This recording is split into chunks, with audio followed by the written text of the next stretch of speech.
Bonsoir. Ce shiur-là, Bezrat Hashem, on va faire les Nishmat et Haïm Moshe Ben Shalom Esther et Rachel Badada. Et pour Madame Chitrit, même qu'elle n'est pas enterrée encore, on ne peut pas faire encore les Nishmat, mais c'est sûr que ça va être des mérites et des sruyot. Le sujet de ce soir, c'est un sujet fondamental dans la vie d'un couple. Vous savez qu'un couple, c'est pas seulement un homme et une femme qui vivent dans la même maison, qui ont des enfants, qui font des courses, peut-être ils ne disputent pas. C'est ce qu'on appelle Shlom Bayit. On peut vivre bien, on paie, mais on ne vit pas une vie de couple. C'est un homme et une femme qui vivent dans la même maison.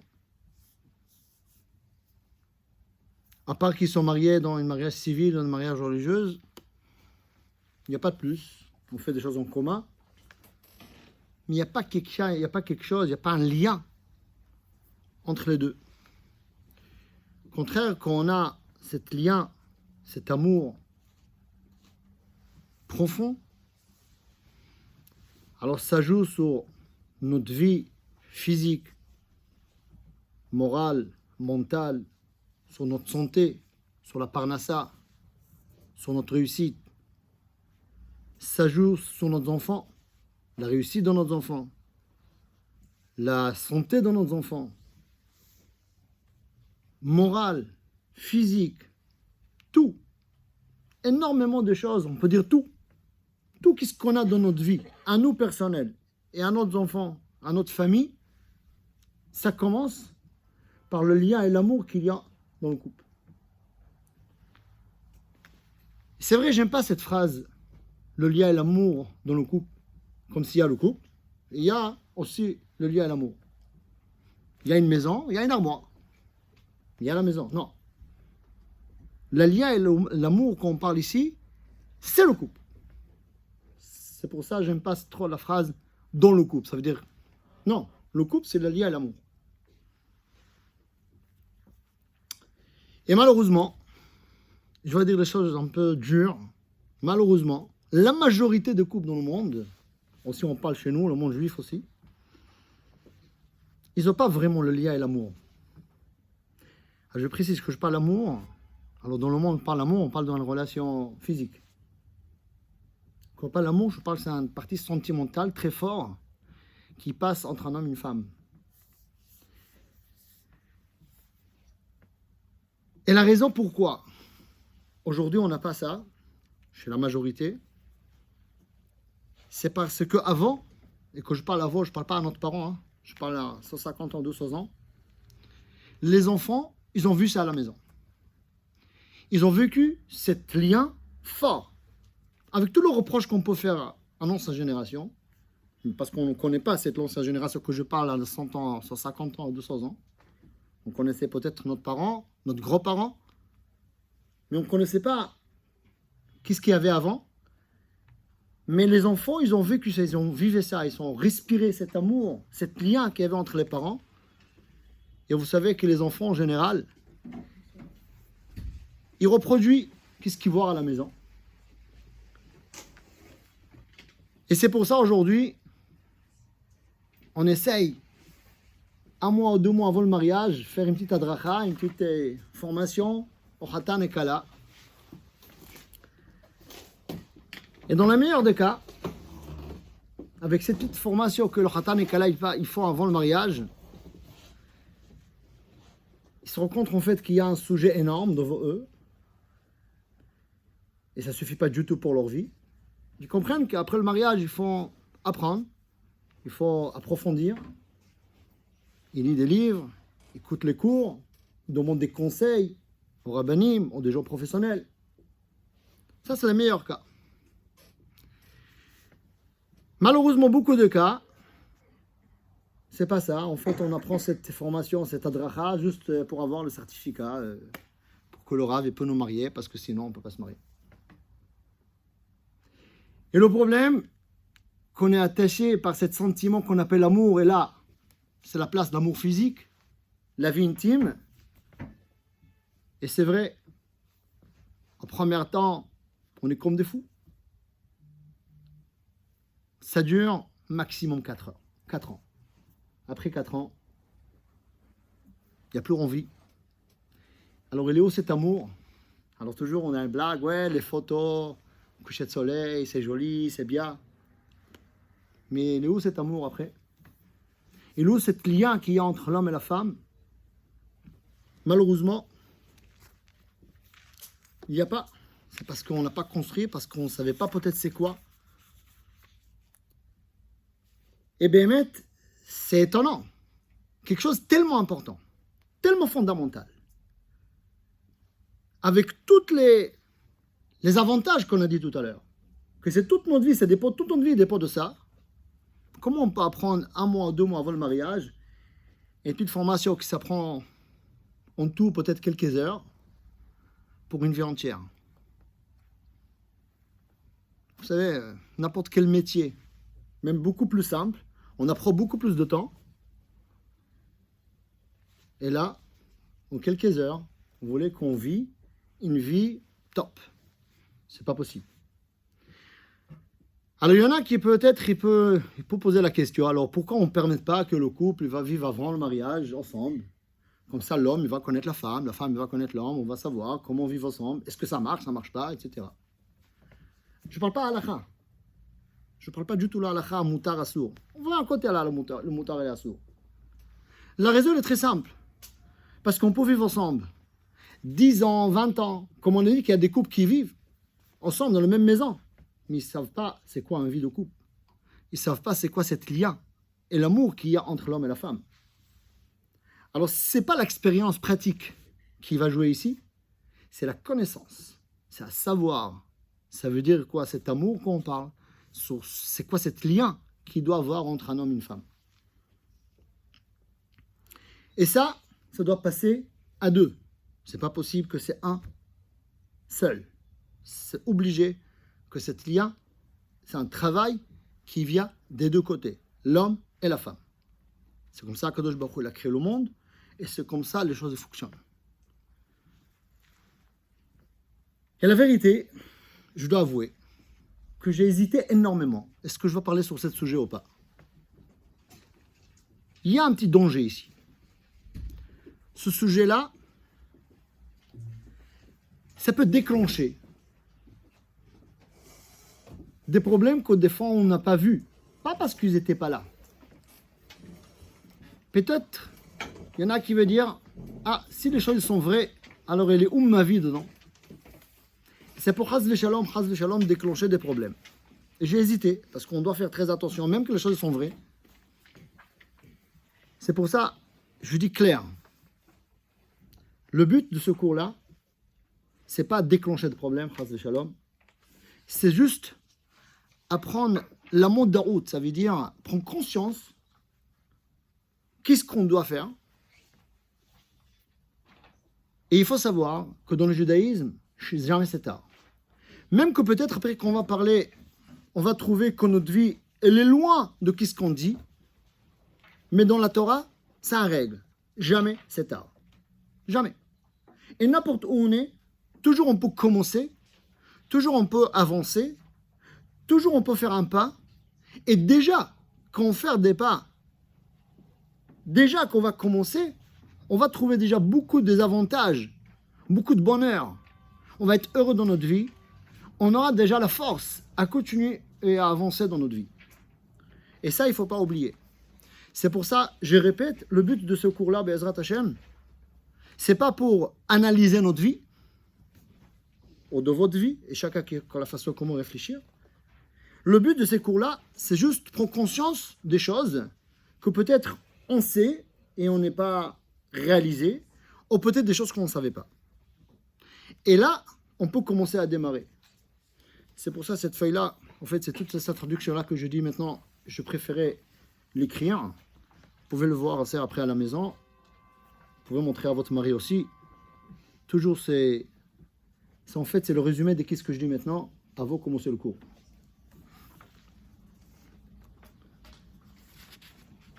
Mais rappelez-vous, le but, c'est avancer dans la vie parce que c'est comme ça dans la Torah. Dans la Torah, on doit avancer n'importe où on est. La tchouva, c'est pareil. La tchouva, c'est quoi? C'est pas être parfait. La perfection, ça n'existe pas. La tchouva, c'est faire un pas vers Hachem. Et dans la même manière que la tchouva, c'est faire un pas vers Hachem, dans notre vie aussi, faire un pas pour la vérité, pour qu'est-ce qu'on doit faire, de qu'est-ce qu'on doit vivre, c'est ça qu'est-ce qu'Akadosh Baruch Hu il attend de nous. Et l'avantage dans le judaïsme, quand on fait un pas, même quand on est loin de notre destination, déjà, on gagne des choses. Déjà, on a la force. Déjà, on a beaucoup de choses, beaucoup de désavantages pour nous donner encore plus la force pour avancer. De cette histoire-là d'amour, quand on parle de cette relation entre un homme et une femme, marqué dans la Torah, on a fait ça il y a quelques semaines, ויעבוד יעקב ברחל 7 שנים ויהיו בעיניו כימים אחדים באהבתו אותה. La Torah nous dit, Yaakov, il a travaillé 7 ans chez Lavan pour se marier avec Rachel. Et à ses yeux, c'est passé comme des quelques jours. Pourquoi? Il dit la Torah, Be'ahavato ota, parce qu'il a aimé. Une question très connue, c'est très étonnant. Quand on aime quelque chose et qu'on attend, on est impatient à voir quelque chose, l'auto ne passe pas. Jamais. Et là, la Torah nous dit que Yaakov Avinu, il a aimé tellement Rachel et quand il a travaillé, c'était comme quelques jours. Quelque chose qui est contraire de ce qu'on connaît. Alors, qu'est-ce qui se passe? Sur quel amour on parle ici? Sur quel ahava on parle ici? Ça veut dire, si l'amour qu'on a dans notre vie, c'est contraire de ce qui s'est passé chez Yaakov, ça veut dire qu'on ne parle pas sur la même chose. Alors, il faut définir sur quel amour la Torah elle parle. Est-ce que c'est la même chose, l'amour que nous on parle, le même sentiment que nous, dans notre vie, aujourd'hui, on sent? C'est pour ça que c'est important à définir d'abord. C'est quoi cet amour? Et la définition, elle est tellement importante. Et je vous raconte un petit... que j'étais un enfant, l'âge de bar mitzvah. Mon père, Zechron Levracha, il m'a pris pour le bar mitzvah. Je sais pas, il y avait des costumes prêts, mais nous, on a parti chez un tailleur pour faire un costume sur mesure. Bon, en plus, je n'étais pas le plus maigre. Alors, il faut faire par la taille. Alors, on est parti chez un monsieur. Il avait un certain âge, gentil monsieur. Alors d'abord, on a choisi la couleur de tissu, très bien. Après, il a pris les mesures. Et sur place, il a sorti un rouleau de tissu 2,50 m, un gros rouleau. Il l'a mis sur sa grande table. Il a sorti un ciseau, tant qu'un enfant, il a besoin de 2 mains pour l'attraper, un gros ciseau comme ça. Et il a coupé, il a pris les mesures, il a coupé 2,50 m, juste droit. Alors, comme un enfant israélien, qu'on ne se gêne pas, je n'ai pas gêné, je lui ai demandé, je lui ai dit, monsieur, vous pouvez m'expliquer comment vous avez coupé tellement droit? Moi, ma mère, qui m'a demandé, je lui ai dit, ma mère qui me demande de couper un papier de cadeau, j'ai fait toujours droit, mais toujours ça sort tordu. Mais comment tu fais 2,50 m droit? Alors il m'a dit, mon petit, je vais t'apprendre. Si tu as envie que ça sorte droit, il ne faut pas regarder sur les ciseaux. Il faut regarder où tu dois arriver. Il m'a dit, tu sais pourquoi? Parce que quand tu regardes sur les ciseaux, alors, où il y a les ciseaux, tu crois que tu es droit, mais en fait, tu es tordu. Mais tu ne vois pas, tu vois que le ciseau. À la fin, tu vois que c'est tordu. Mais non, vraiment, j'étais droit. Mais non, mais quand tu regardes où ça coupe, tu es droit, parce que même quand je tourne, je suis droit. Il m'a dit, jamais il faut regarder sur le ciseau, il faut regarder où tu dois arriver. J'ai compris une leçon pour la vie. Quelques années plus tard. J'ai appris une leçon pour la vie. Que dans la vie, il faut fixer notre but, fixer l'objectif, et là, tout droit. Sinon, ça sort tordu. C'est pour ça que je pense que c'est important à développer d'abord. Avant qu'on passe sur la pratique, développer d'abord, c'est quoi cet amour? C'est quoi cet lien que la Torah nous parle? Et on va voir ça Bezrat Hashem, parce que nous, on doit suivre la Torah. Sur quel amour la Torah, elle parle? Et la différence de l'amour que nous, on pense, qu'il y a aujourd'hui, que le monde, il parle aujourd'hui.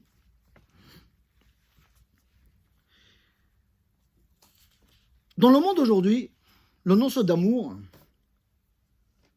Alors, si je veux demander à des gens, c'est quoi l'amour? Alors, ils vont me répondre, un pour l'autre. On n'a pas d'attente. C'est des mots qu'on attend comme ça. Oui, je suis là pour toi et tu es là pour moi. Le problème qu'on dit les deux phrases. Tu es là pour moi et je suis là pour toi, mais tu es là pour moi aussi. Il y a des gens qui ne font même pas attention. Je suis là pour moi et tu es là pour moi. On n'est pas conscient. Mais la vérité, si on réfléchit bien, il faut savoir, ça fait peur qu'est-ce que je vais dire, je sais. La vérité, on n'aime pas vraiment la personne, on aime nous-mêmes. Et c'est normal. C'est pas quelque chose de mauvais. Mais il faut constater cette réalité, c'est une réalité. Comme dans le métier. Allez, c'est plus facile. Parler sur la métier, sur les amis, qu'on parlait sur le couple. Sur le couple, ça nous remet en question. Les amis, est-ce que ça existe vraiment des amis aujourd'hui? La réponse, elle est non. Non. Les vrais amis, je n'ai pas dit que ça n'existe pas. Mais la majorité des copains, des amis, ce n'est pas de vrai. Tout par intérêt. Maintenant, le problème, il est pourquoi on n'est pas conscient de ça? Parce que de l'intérêt, ça veut dire, des fois, il y a un intérêt direct, des fois indirect, des fois c'est actif, des fois c'est passif. Et beaucoup de cas, c'est un intérêt indirect passif qui n'est pas visible. Intérêt indirect passif. Ah, je ne le vois pas. Non, vraiment, je le fais, je le donne. Mais en fin de compte, à la fin, tu auras un intérêt dedans. Le vrai amitié, malheureusement, la majorité des cas, n'existe pas. Et il faut savoir que même dans le couple, si on ne sait pas c'est quoi le vrai amour, le vrai lien entre un couple, dans le couple, c'est par intérêt. C'est par intérêt pour être tranquille. C'est pour intérêt pour des besoins physiques. C'est pour intérêt pour nos enfants. C'est pour intérêt pour la maison. C'est intérêt. On est bien avec l'autre parce que je suis tranquille.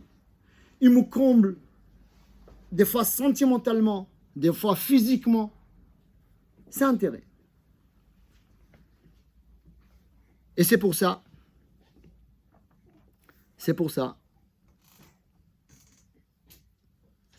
on peut garder un moment, comme je dis tout à l'heure, 4 ans maximum, et après, il n'y a plus rien.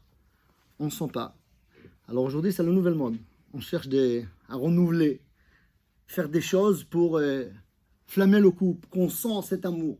Pourquoi tu as besoin? Tu n'as pas fait ce que tu dois faire. C'est comme, c'est marqué dans Rav Dessler. Je ne sais pas s'il a fait ça ou pas, mais il raconte là-bas qu'il y a quelqu'un, il était assis au restaurant. Alors le serveur est venu, oui, bonjour monsieur, qu'est-ce que vous aimez à manger? Je dis, moi j'aime poisson. On appelle ça un poisson complet. Poisson complet, on appelle ça? Complet poisson. Wow. Ok.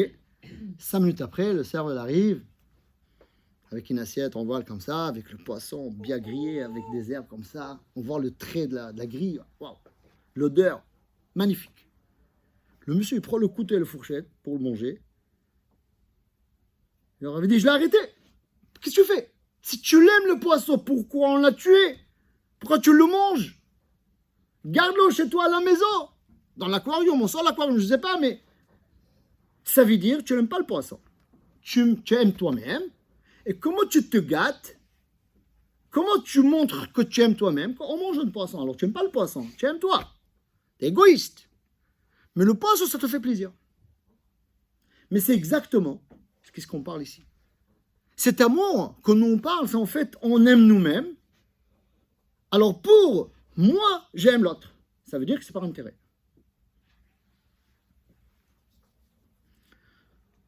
Alors c'est quoi le vrai amour que la Torah nous parle? C'est quoi cet amour que la Torah? Parce que c'est un amour qui répète la Torah plusieurs fois. Plusieurs fois, ça marquait dans la Torah cette notion d'Ahava. Chez les Avot, etc. La Torah, elle parle beaucoup sur cette notion d'amour. Mais c'est quoi cet amour-là? Marqué dans la Torah, Alken ya'azov ish et aviv et imo vedavak bishto. Après qu'Akadosh Baruch Hu a créé la femme, marqué dans la Torah, C'est pour ça. Alors, quand Dieu a créé la femme, elle a ramené chez l'homme. Vayevi'ea el Adam. Après, c'est marqué Al-ken ya'azov ish et aviv et imo. Un homme, il doit maintenant quitte tes parents, ton père et ta mère. Vedavak bi'ishto, tu vas coller à ta femme. T'inquiète pas. Hein. Coller à ta femme. Vehayu le basar echad. Alors, beaucoup de gens ils expliquent cette passage qu'on parle sur la relation physique entre un homme et une femme. C'est vrai qu'on parle aussi sur ça, mais c'est pas que ça. Pourquoi? Quand je dis à quelqu'un, quitte un endroit vers l'autre endroit, ça veut dire que l'endroit où tu vas arriver, c'est l'opposé, le contraire de l'endroit où tu étais. Quitte là-bas, quitte tes parents, va à la femme, va chez la femme. Et si c'est la femme, c'est seulement la relation physique, c'est pas possible qu'avec les parents avant j'avais une relation physique et là la Torah te dit maintenant tu quittes tes parents, tu vas avec ta femme. C'est pas possible. C'est pas ça qu'est-ce que la Torah dit.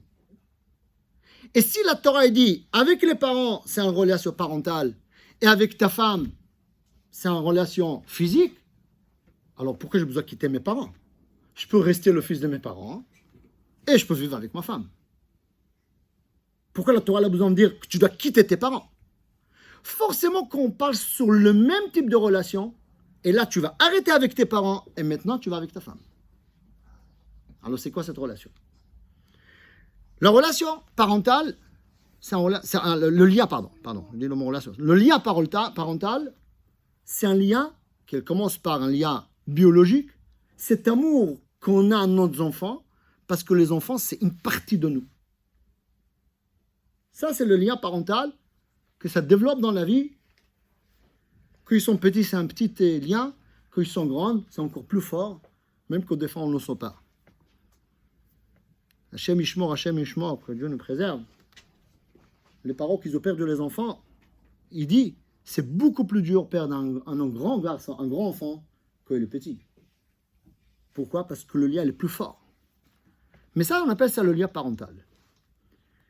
Et là, la Torah, elle te dit, cet lien que tu avais avec tes parents, maintenant tu vas le mettre à côté. Vedavak beishto. Et maintenant, vedavak, ça veut dire coller. Ça veut dire que ton âme, avec elle, ça va coller. Vehayu le basar echad. Vehayu le basar echad, c'est comme un seul corps. Pas seulement physique. C'est toute la vie. C'est pas seulement le moment qu'on est ensemble. Vehayu le basar echad. On va être un seul chair tout le temps. Ça veut dire que l'homme et la femme, c'est comme un seul corps. C'est comme la main droite et la main gauche dans le même corps.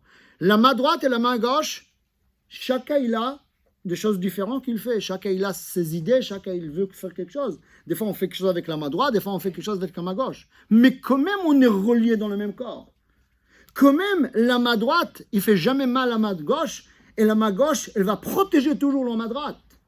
Ça veut dire que la main droite, elle est là pour la main gauche, et la main gauche, elle est là toujours pour la main droite. Ça veut dire Vehayu le basar echad. Vehayu le basar echad, ça veut dire que le lien il est tellement fort entre l'homme et la femme qu'un, il vit vraiment pour l'autre, il ne vit pas pour son intérêt personnel. La main droite, quand elle protège, s'il y a quelque chose qui vient dans la main gauche et je relève, c'est pas parce que la main droite, il a un intérêt. C'est parce que c'est une partie d'elle-même. La main droite, c'est une partie dans le même corps. Et ça, qu'est-ce que la Torah il nous demande? Al-ken ya'azov ish et aviv et imo. Tu quittes cet lien que tu avais avec tes parents maintenant, et maintenant tu vas passer l'autre côté. De l'autre côté, cet lien que tu avais avec tes parents, cet lien qui vient biologique. Maintenant, tu vas le créer toi-même avec ta femme. Parce qu'avec la femme, on n'a pas lien. Ça veut dire, quand je parle de la femme, ça veut dire la femme et les hommes. Hein. Ça passe des deux côtés. Il n'y a pas un vrai lien biologique. Il n'y a pas un lien biologique. Il n'y a pas un lien biologique entre l'homme et la femme. C'est un lien qu'on doit le créer. Vedavak, tu vas le faire. Tu vas coller. Tu vas rentrer dans le même que la marshava, la pensée, le but dans la vie, ça va devenir le même, comme un seul corps. Même que chacun il a son autonomie, chacun il a ses envies, chacun il a sa personnalité, chacun il a qu'est-ce qu'il a. Comme la main droite et la main gauche, mais quand même on est reliés dans le même corps. Ça, c'est l'idée, qu'est-ce qui est marqué dans la Torah. Ça veut dire quoi, le mariage? Marier, ça veut dire avoir cet lien fort entre l'homme et la femme. Ça veut dire que le lien, il passe dans l'âme. Et c'est vrai, c'est un niveau très haut, très élevé. Mais bien sûr qu'il faut savoir comment on commence pour arriver à ce niveau de lien entre l'homme et la femme.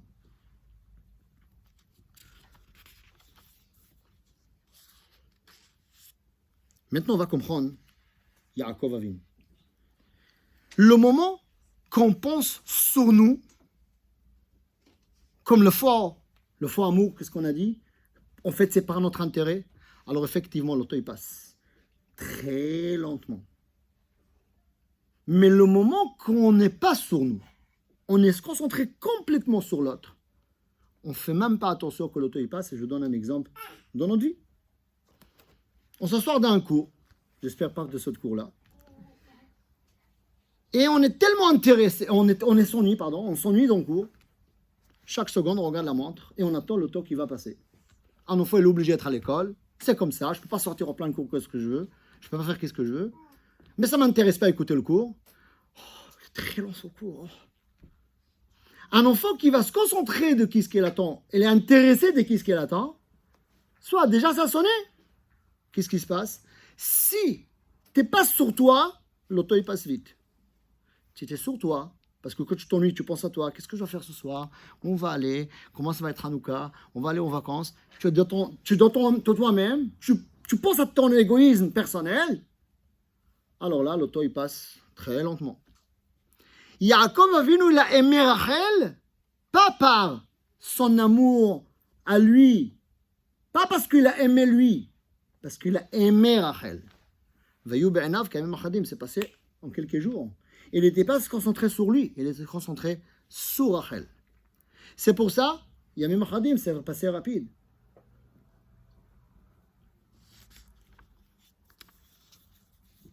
Ça veut dire, si on va définir ces deux amours, on appelle ça le faux amour, qui n'est pas absolu, c'est juste un amour par intérêt.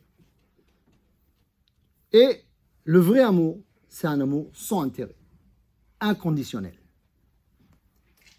Et dans la Torah, on a trouvé des exemples de ces deux amours.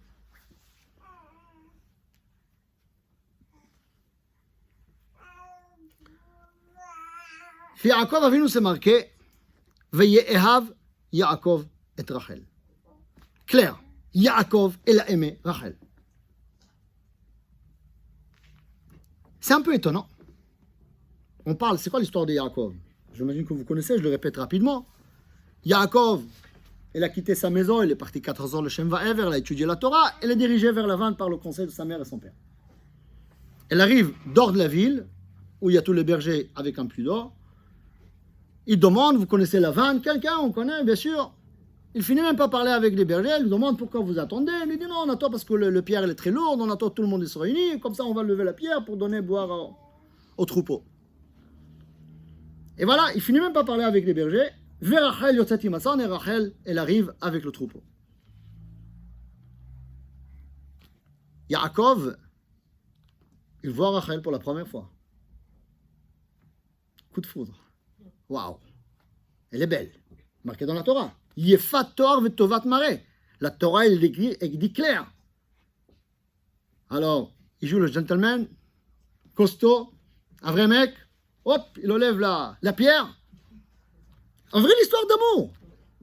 Est-ce que vous pensez, Béhémet, que Yaakov Avinu, et plus que ça, il embrasse avant le mariage. Vaishak Yaakov le Rachel. Mais qu'est-ce qui se passe ici? Alors, c'est quel amour qu'on parle ici? Dans l'absolu, le vrai, ou le faux comme nous?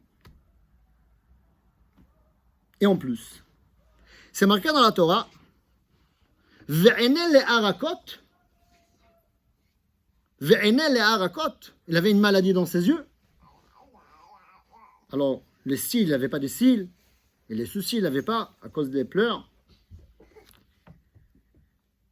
Il dit au Chaim Akadosh, Léa, elle était moche. Alors là, ça confirme.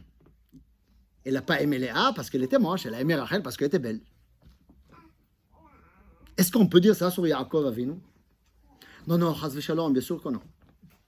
Il dit Rabbi Eliyahu Lopian, Chaz v'Shalom pensait qu'il y a quelque chose qui n'est pas passé exactement dans la Kedusha. Il parle là-bas parce qu'il y a des gens qui disent ouais, Yaakov, il a embrassé Rachel avant le mariage. Il y en a qui disent ouais, c'est avant Matan Torah, c'était pas interdit. Je ne suis pas d'accord avec cette réponse-là parce que si on dit cette réponse que c'était avant Matan Torah, ça veut dire que Béhémet Yaakov, il a aimé Rachel par son intérêt personnel, mais juste c'était permis, il n'y avait pas de problème d'Halakha. On ne parle pas ici de problème d'Halakha. On parle ici, quelle était la relation entre Yaakov et Rachel? La réponse, c'est ça qui est marqué dans la Torah. Et c'est dans le monde de la Torah. Et cette explication de Ohr HaChaim HaKadosh, c'est magnifique. Il dit le Ohr HaChaim HaKadosh, Chaz v'Shalom pensait que Yaakov a aimé Rachel par sa beauté. Pas du tout. Yaakov Avinu, elle a vu dans le Rachel que ça c'est son shoresh, c'est la racine de sa neshama. Avec elle, il va créer le Am Israël. Ça veut dire, avec elle, il y a cette notion vedavak beishto. Le Am, il va être collé. Avec elle, il peut créer le Am Israël parce qu'il y aura cet amour absolu. Le vrai. Et vous savez bien qu'un neshama, une âme qui est élevée, elle est grande, ça apparaît sur la beauté extérieure. Je n'ai pas dit qu'il n'avait pas un âme grand. C'est un autre sujet. Et Yaakov Avinu, il a vu ça dans le Rachel, et bien sûr que même qu'est-ce qu'il a embrassé, ce n'était pas un combler quelque chose, une ta'ava, une envie qu'il avait à l'embrasser pour exprimer l'amour physique qu'il avait vers elle. C'est des choses qui s'est passées dans la Kedusha, parce que le bisou, le nishika, c'est un chibour, c'est un lien très fort.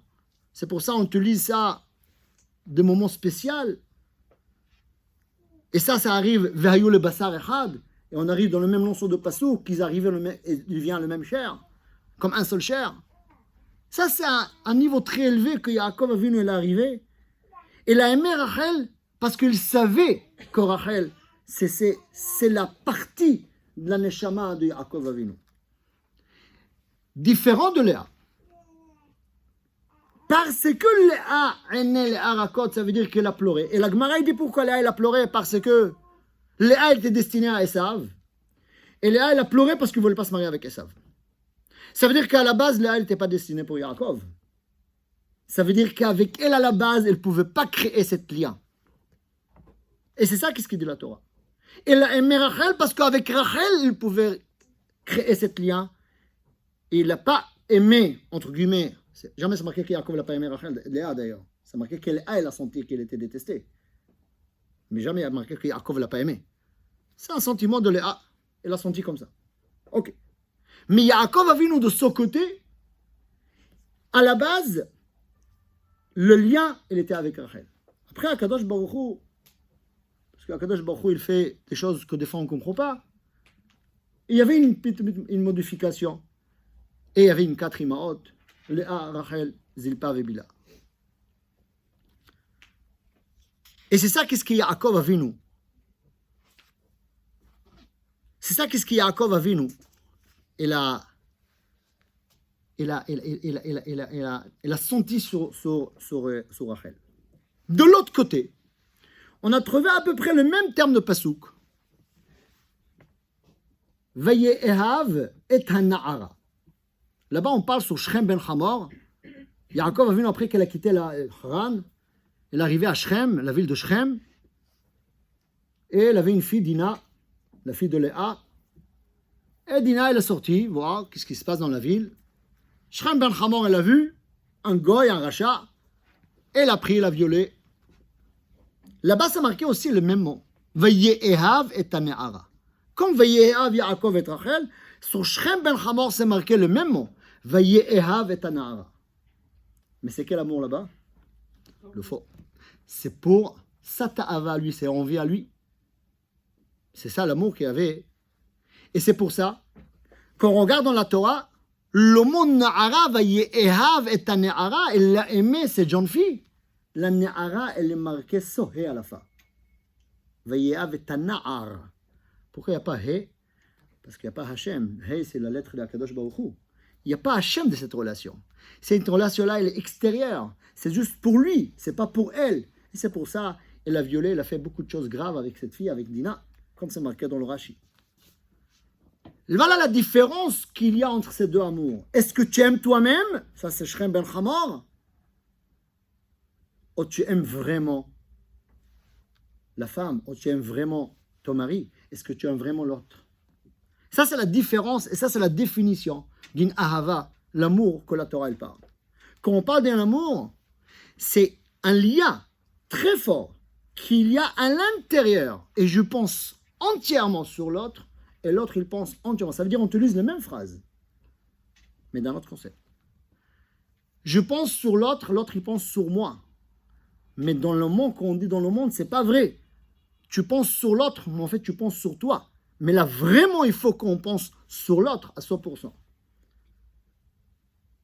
Et c'est pour ça, il faut savoir et connaître qui est l'autre.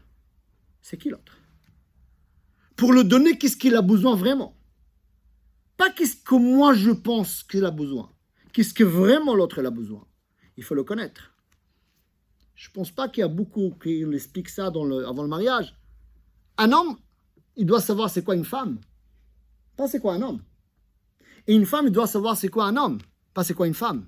Bien sûr, il y a des halakhot à apprendre. Bien sûr, c'est évident. Mais quand je parle sur le lien, alors bien sûr, tout c'est relié, parce que quand notre jeunesse, on n'est pas épanouir bien dans notre vie, etc., alors il y a des conséquences. Bon, on va pas, c'est un sujet qui relie à notre sujet. C'est presque infini, ce genre de sujet de couple. Hein. Mais quand on parle sur cette lien et l'amour qu'il y a entre un homme et une femme, ça veut dire donner l'autre qu'est-ce que vraiment il a besoin, c'est connaître qui elle est. C'est quoi sa nature, c'est quoi ce caractère, comment il fonctionne un homme. Et une femme, il doit la même chose. Et un homme, il doit savoir comment une femme il fonctionne, comment elle est, c'est quoi la nature. Pour le donner qu'est-ce que vraiment elle a besoin, parce que tu es là pour elle et tu n'es pas là pour toi. Si chacun il va faire ça, leur nefesh, leur âme, il va se coller. Vehayul le basar echad. Et ça joue après, automatiquement, il y aura des conséquences, même sur la relation physique. C'est un autre monde parce qu'en fait, ils sont attachés dans leur intérieur, dans leur âme. Et automatiquement, ça joue sur leur vie physique et matérielle. Et la preuve de cette idée, il y a une Mishnah, Masechet Avot, une Mishnah très connue. Kol ahava sheitluya bedavar, un amour qui est conditionnel. Batel davar, batel betel ahava. La chose, elle est annulée, elle n'est plus là. L'amour aussi. Comme il est conditionné par quelque chose, la chose, elle n'est pas là. L'amour aussi, il n'est pas là. Par contre, ahava she'einat tluya bedavar, un amour qui n'est pas conditionnel, la ahava, elle reste éternellement. C'est le mot de la Mishnah. Ahava eina betela le'olam. Cet amour-là, jamais elle peut disparaître. Et la Mishnah nous donne des exemples. Et la Mishnah, il dit, c'est quoi un amour conditionnel? La Mishnah, il répond, Ahavat Amnon ve Tamar. Amnon et Tamar, c'est une histoire dans le Navi. Amnon, elle a aimé Tamar. Elle était avec elle. C'est après, ça fait une catastrophe, ça a déclenché une grande guerre en Israël. Pourquoi? Parce que là-bas, elle voulait juste son corps physique. Et ça crée une catastrophe. Mais qu'est-ce qui m'intéresse, c'est l'autre côté. Ahava she'einat tluya bedavar. Un ahava qui n'est pas conditionnel. Quel exemple la Mishnah nous donne sur un ahava qui n'est pas conditionnel? La Mishnah nous dit Ahavat David ve Yonatan. David et Yonatan. Alors les gens, malheureusement, qui ne sont pas dans la Torah, ils racontent n'importe quoi sur cette Mishnah. Ouais, David et Yonatan, ils étaient ensemble. Même que dans le pasuk, c'est marqué clair que David il a aimé Yonatan comme Ahavat Nashim, comme on aime plus qu'est-ce qu'on aime une femme. C'est vrai que c'est marqué dans le pasuk. Mais il y a des gens qui ont tordu dans leur tête, alors ils expliquent la Torah d'une manière tordue. Mais David Amelech, Yonatan c'est le fils de Shaul Amelech. Ah, c'était pas son fils à lui. Non. David et Yonatan, David, c'est David Amelech. Okay. Et Jonathan, c'était le fils de Shaoul. Que Jonathan, le fils de Shaoul, Jonathan, c'était un ami à lui. David et Jonathan, c'était impossible à se séparer. Et la question qu'on doit se poser, si la Mishnah voulait nous donner un exemple d'un amour inconditionnel, pourquoi la Mishnah ne nous a pas donné l'amour de Rachel et Yaakov, comme on a expliqué? Pourquoi elle ne nous a pas donné un exemple d'un homme et une femme, de la même manière comme on a donné un exemple de Amnon et Tamar, qui sont aussi un homme et une femme? Pourquoi deux hommes? La réponse, parce que avec un homme et une femme, il y a aussi la partie, le lien et l'amour physique. Les gens peuvent se tromper et penser qu'en fait c'est ça le principal. La Mishnah voulait nous donner un exemple qu'il n'y a pas un lien physique. C'est pour ça que la Mishnah a donné un exemple de David et Jonathan. Et le passouk qui dit quelque chose d'intéressant. C'est marqué dans le passouk.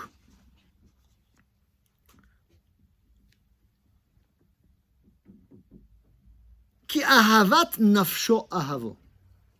Ahavat nefesh. Alors pour nous, ahavat nefesh, c'est une expression pour dire ouais, je l'aime beaucoup, trop, beaucoup. Non, ahavat nefesh, ça veut dire qu'ils étaient dans l'âme, ils étaient attachés.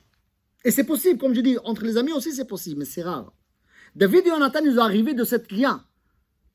Et la preuve, la Mishnah, la Gemara, il dit, si tu veux vérifier est-ce que ton ami c'est un vrai ami, tu le fais un reproche. Fais-le quelque chose que ça ne le plaît pas. Fais-le quelque chose que ça... Regardez sa réaction. Un vrai ami te dit merci. Merci que tu me corriges. Merci que tu penses à moi. Parce que tu fais un reproche, tu ne penses pas à toi, tu penses 100% à l'autre. Je ne parle pas un faux reproche, hein. Un vrai. Mais si l'autre s'énerve, ça veut dire qu'elle est là uniquement pour qu'est-ce qui peut attirer de toi. Et le moment que ça ne le plaît pas, ton amitié, il te dégage.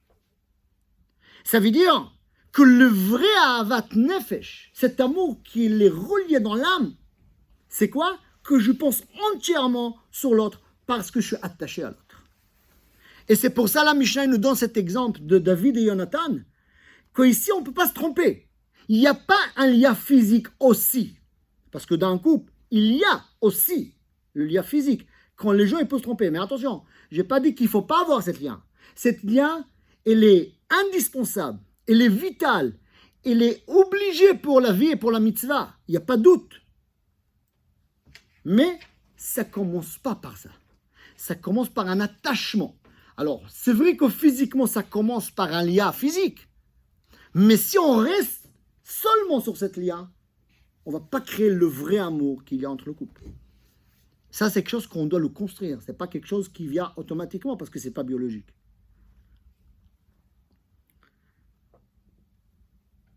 Et maintenant, on va essayer de voir quelques cas dans la Torah, entre les couples de la Torah. Et on va essayer de voir comment ils ont... Et c'est important même que ça répète plusieurs fois de plusieurs exemples, mais c'est important qu'on va comprendre le profond de la chose. C'est quoi cet lien qu'il doit avoir entre un homme et une femme? Il y a plusieurs cas, il y a plusieurs exemples dans la Torah, négatifs ou positifs, les deux côtés. On va voir Bezrat Hashem quelques-uns pour les deux côtés. On commence avec le premier couple qu'il y avait dans le monde, c'était Adam et Chava. Akadosh Baruch Hu, il a créé Adam. Le but d'Adam, d'un homme dans le monde, c'est ramener la parnassa à la maison. Arriver à Olam Haba, en faisant Torah et Mitzvot. Le but d'un homme sur terre, c'est faire Torah et Mitzvot. Comme ça, c'est marqué clair. Après qu'Akadosh Baruch Hu, il a créé Adam, Akadosh Baruch Hu, il a mis Adam dans Gan Eden. Gan Eden, c'est pas en haut, c'est en bas. Il faut savoir que de la même manière qu'il y a Gan Eden à Elyon, il y a Gan Eden à Tarton, en bas. Et c'est marqué clair dans la Torah, les Ovda ou les Shomra, travailler et garder. Travailler quoi? Il n'y a rien à travailler. Tous les arbres, c'était des biens, il y avait des fruits, il y avait tout. À quoi il faut travailler? Garder quoi? Il y avait des voleurs, il n'y a personne. Elle est seule dans le monde. Garder de qui? Il dit Rashi, les Ovda ou les Shomra, la Avod, ça veut dire étudier la Torah. Les Shomra ou Shmartem et ta mitzvot, c'est faire des mitzvot. Le but d'Adam dans le monde, c'est faire Torah et mitzvot. On veut, on veut pas, c'est la réalité. C'est ça le but. Très bien. Mais Akadosh Baruch Hu, il dit, l'oto v'yot Adam levado, et ça le hazar kenegdo, un homme ne peut pas faire Torah et mitzvot. On a une faiblesse, on reconnaît. À votre avantage. On a une faiblesse. On ne peut pas faire Torah et mitzvot sans la femme. Non. Avant. Sans une aide. On a besoin d'une aide. Akadosh Baruch Hu, il cherche une aide. Finalement, Akadosh Baruch Hu a trouvé que la femme, il a des forces. On en parlait déjà, je pense, le 1 ou 2 cours d'avant. Que la femme, il a des forces supérieures que l'homme.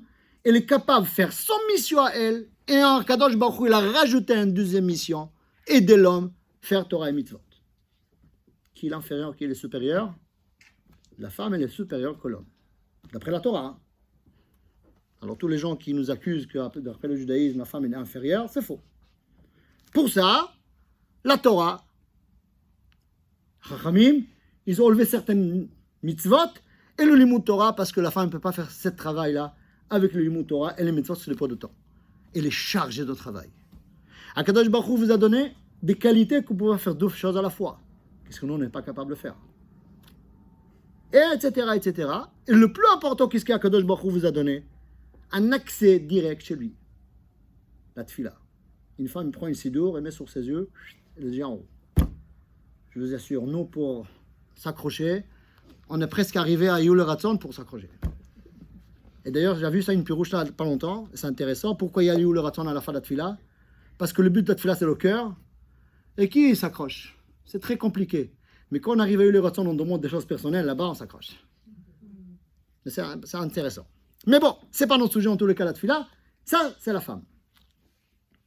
Et voilà, elle a vu les fruits. Akadosh Baruch Hu a interdit de manger le Etz Hadat. Et la femme, elle a vu. Ta'ava la'inam, ça donne envie. C'est très beau. Une pomme, je sais pas, les chrétiens disent que c'est pomme. C'était pas une pomme, mais bon, on va utiliser cet exemple. Jolie, comme ça, rouge, dure, croquant comme ça. Elle a mangé. Maintenant, elle donne à son mari. Quelle femme! L'amour absolu! Ah! Elle donne à son mari, elle pense à son mari, il est gentil. Hein? L'amour par excellence. Il dit le Midrash, pourquoi la femme elle a donné à son mari manger de Etz Hadat? Écoutez bien le Midrash. La femme elle a dit maintenant j'ai mangé, ouais, je vais mourir. Parce que Hachem elle a dit Beyom acholchem mimenu mot temutun. Le jour que vous mangez, vous mourrez.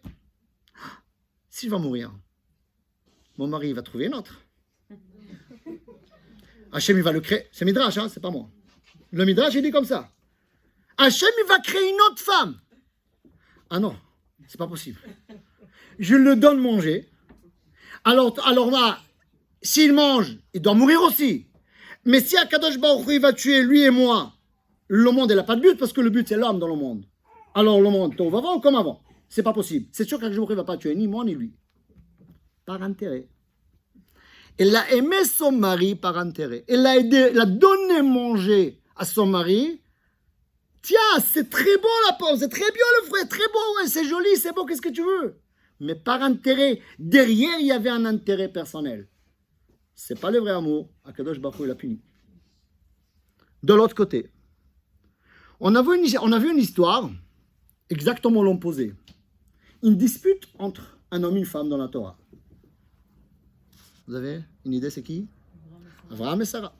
Abraham et Sarah, ils ont disputé. J'imagine qu'il n'y avait pas des assiettes, mais quand même, il y avait une dispute. Des mots assez durs et forts. Sarah, il dit à Abraham, Hamassi alecha, je suis très en colère contre toi. Waouh, des mots durs. Sarah, il met nous. Sarah, la tzadeket, Sarah, oui. Elle était énervée contre Abraham. Pourquoi? La servante, Hagar. Mais tu veux quoi, cette servante-là? On n'a pas oublié l'histoire. Tu n'avais pas d'enfant. Tu avais une servante. Hagar, c'était la servante de Sarah, pas d'Abraham. Et c'est Sarah qui l'a donné Hagar à Abraham. Elle a dit, viens te marier avec elle. Maintenant, c'est ma femme. Tu m'as donné, c'est toi, tu m'as donné. Qu'est-ce que tu veux maintenant? Tu me donnes, après tu m'écris. Ça se fait pas. Alors, remarquez là-bas qu'il a dénigré Sarah. Il a dit, ah, tu vois, moi je suis enceinte parce qu'elle est tombée enceinte. Ah, moi je suis enceinte, toi non. Ça veut dire, je suis mieux que toi. Vous pensez que Sarah, elle était à ce niveau? Ça veut dire, on dirait que Sarah, c'est des personnages de notre génération. Une histoire de jalousie, des mots, des... Sarah, aimait nous. Rashi ramène 2 pirouchim. Première pirouche, première explication que Rashi dit, que Sarah elle a réclamé à Abraham pas sur le dénigrement de Hagar. Ça ne le touche pas du tout. C'est une servante. Bon, en tout le cas pour elle. Sarah il dit à Abraham, pourquoi tu as prié pour toi et pas pour moi? Nous deux, on ne peut pas avoir des enfants. Tant que Hagar elle n'était pas tombée enceinte, je ne savais pas est-ce que ta tefila a été acceptée. Maintenant que je vois que ta tefila a été acceptée, parce qu'elle est tombée enceinte, parce qu'Abraham aussi il était stérile, ça veut dire que ta tefila elle est écoutée par Hachem. Si tu as prié pour moi, on n'a pas besoin d'arriver là. Ça, qu'est-ce qu'il dit Sarah à Abraham? Ça veut dire, donne notre attention à nous. Si Bémet t'es attaché à moi dans le nefesh, si tu étais attaché à moi, alors tu devais prier sur moi. Et pourquoi tu as prié que sur toi? Ça veut dire qu'il y a une déconnexion entre nous. Et c'est ça qu'est-ce que Sarah réclame à Abraham. Après la deuxième explication, que Bémet c'est parce que Hagar elle l'a dénigrée. Elle a dénigré et Sarah. Il y a un mefarech qui s'appelle Sforno sur la Torah. Il dit comme ça. Si toi, Abraham, tu es attaché, ton âme est attachée à Hagar, comme un vrai mariage chez nous, alors tu devais faire un remarque, tu dois reprocher à Hagar pourquoi? Parce que tu es attaché à elle, tu ne veux pas qu'il fasse de mal. Il ne peut pas faire quelque chose de négatif, de pas bien. Alors tu devais le reprocher pourquoi elle m'a dénigré. Si tu n'as pas reproché à Hagar, ça veut dire que tu n'es pas attaché à elle. Je t'en fous, qu'est-ce qu'elle fait? Fais des avérotes, elle fait n'importe quoi. Je m'en fous. Ça veut dire que tu n'es pas attaché à elle. Ça veut dire que ta relation que tu as avec elle, c'est juste physique. Ça veut dire, c'est ce qu'on appelle nous le faux amour. Et ça, qu'est-ce que Sarah elle reproche à Abraham? Nous, on n'a pas le droit d'avoir cette relation, que c'est juste un compte de besoins physiques. Chez nous, en relation, c'est quelque chose qui est attaché dans l'âme, quelque chose qui est attaché dans le profond de nous. Alors, c'est pas possible que c'est ça la relation que tu avais avec Hagar. Finalement, comment cette histoire est terminée? Cette Hagar, elle était virée une fois, elle était sauvée une fois. Elle était virée une deuxième fois avec son fils Ishmaël. Là-bas, Abraham est intervenu. Il dit non, non, non, non, je ne veux pas virer Hagar, c'est ma femme et c'est mon fils. Mais ça ne va pas, je ne veux pas virer mon fils et ma femme à la maison. Qu'est-ce qu'il dit à Kadosh Baruch Hu Abraham? Écoute Sarah. Ça veut dire que c'est la volonté d'Hachem. Ça veut dire que Sarah, même elle savait rentrer le besoin d'Abraham. Des fois, Abraham, il ne savait pas quelque chose. Elle ne savait pas la volonté d'Akadosh Baruch Hu. Mais Sarah, elle a réussi, elle était tellement proche d'Abraham dans son âme, qu'elle savait la volonté d'Akadosh Baruch Hu et qu'est-ce qui est bien pour Abraham. Et c'est pour ça, Akadosh Baruch Hu a dit, écoute Sarah. Et Abraham, tout de suite, elle a fait. Elle n'a même pas posé la question. Vers Kem Abraham, Baboker, tôt le matin, elle a donné. Et l'histoire, on termine. Comment on sait que le malach, il a sauvé finalement Ishmaël. Ça veut dire, on voit bien que la relation entre Abraham et Sarah, même qu'il y avait une dispute, différent d'Adam et Chava, que là-bas, il a donné, il a offert quelque chose. Il était gentil avec lui, elle était gentille avec lui. Ce n'était pas la volonté d'Hachem. Différent d'ici, que ce n'est pas forcément, ils ont pensé la même chose, mais dans leur âme, ils étaient attachés. Et c'est ça qu'est-ce qui Sarah a réclamé à Abraham. Et le moment qu'Abraham a compris, il a baissé la tête, il a accepté, et c'était ça la volonté d'Hachem. Ça veut dire que le vrai amour, c'est un lien très fort qui est profond dans notre âme, et pas seulement un lien physique.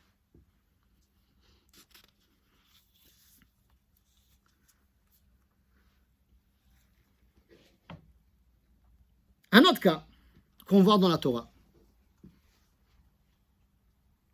À un moment, Yitzhak, elle a grandi, il doit trouver un chidour. Abraham, il avait un serviteur qui s'appelle Eliezer. Eliezer, ce n'était pas un carlouche. Eliezer, c'était un tzaddik. Eliezer, c'était le porte-parole d'Abraham.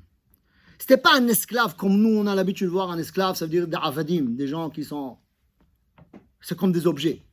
C'est ça l'avadim à l'époque. Aujourd'hui, ça n'existe pas, les gens sont de Eved. D'esclaves, ça n'existe pas aujourd'hui. Mais il faut savoir, à l'époque, un Eved, un esclave, elle vend moins qu'un animal. Moins qu'un animal. C'est comme ça. C'était pas ça, Eliezer. Eliezer, Abraham, il avait une confiance absolue à Eliezer. Eliezer, c'était Talmid Chacham, c'est lui qui donne le shiurim, lui qui se diffuse la Torah de Avraham Avinu. Eliezer était un tzaddik gamour, il dit le Midrash. Et Eliezer, la chose la plus naturelle, quand on cherche un shidur pour Yitzhak, qui est peut-être mieux? Ma fille. Elle a grandi dans la même maison. Eliezer, elle a grandi chez la maison d'Avraham Avinu. Sa fille, elle était éduquée à côté de Sarah et Menou. Il n'y a pas de doute que la fille d'Eliezer, elle était tzadékite, elle avait une éducation parfaite. Qui est mieux? On se connaît. Tu me connais, je te connais, tu as confiance en moi. Il n'y a pas mieux, il n'y a pas un shidur mieux que ça. Eliezer, il demande à Abraham, nous, je donne la moitié de l'appartement, allez. Écoutez bien la réponse d'Abraham.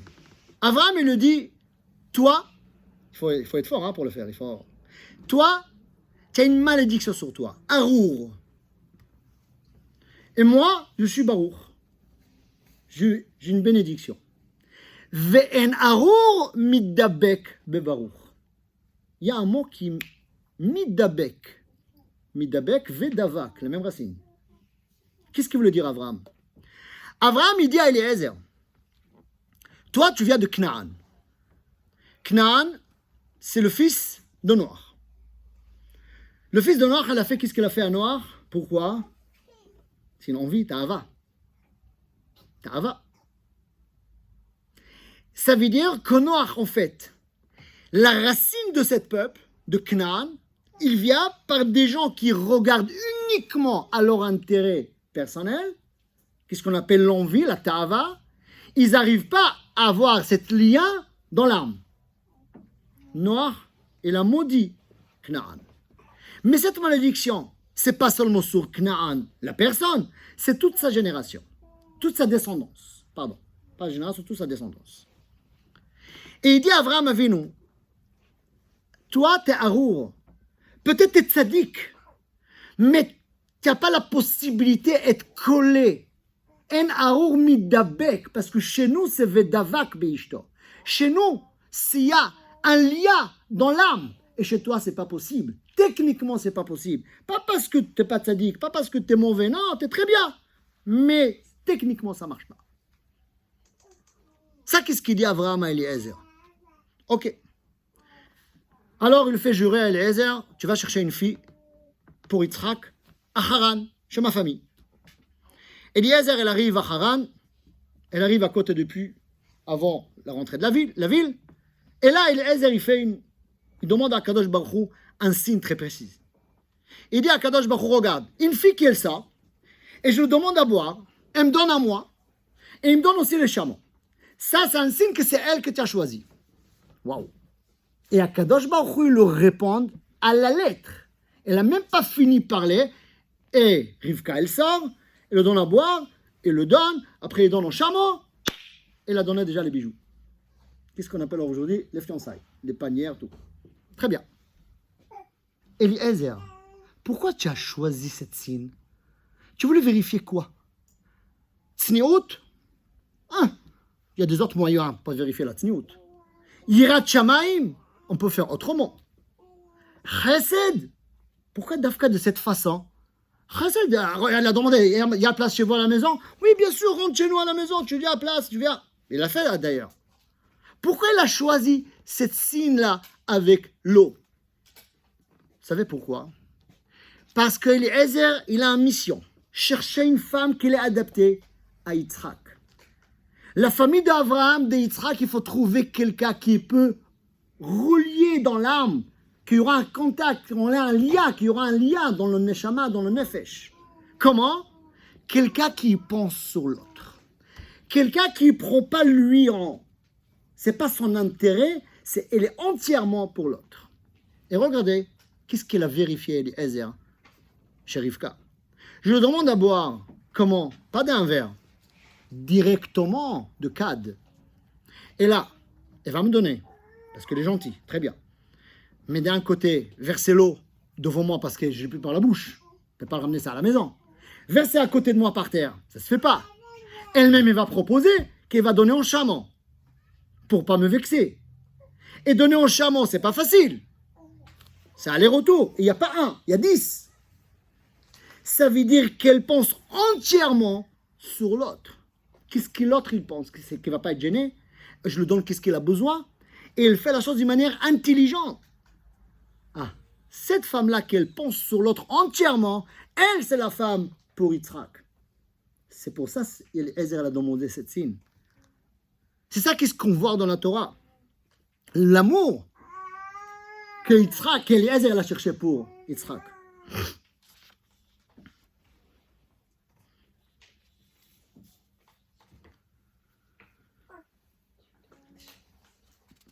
Ensuite,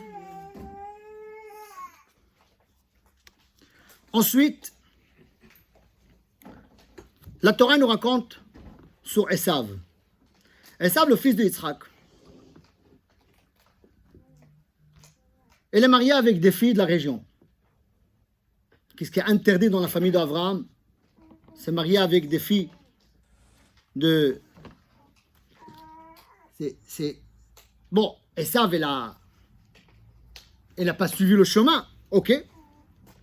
Mais qu'est-ce qu'elle fait, Esav? Il prend deux femmes de la région de Canaan, et c'est marqué dans la Torah, Vayiyu le moratruach le Yitzhak ou le Rivka.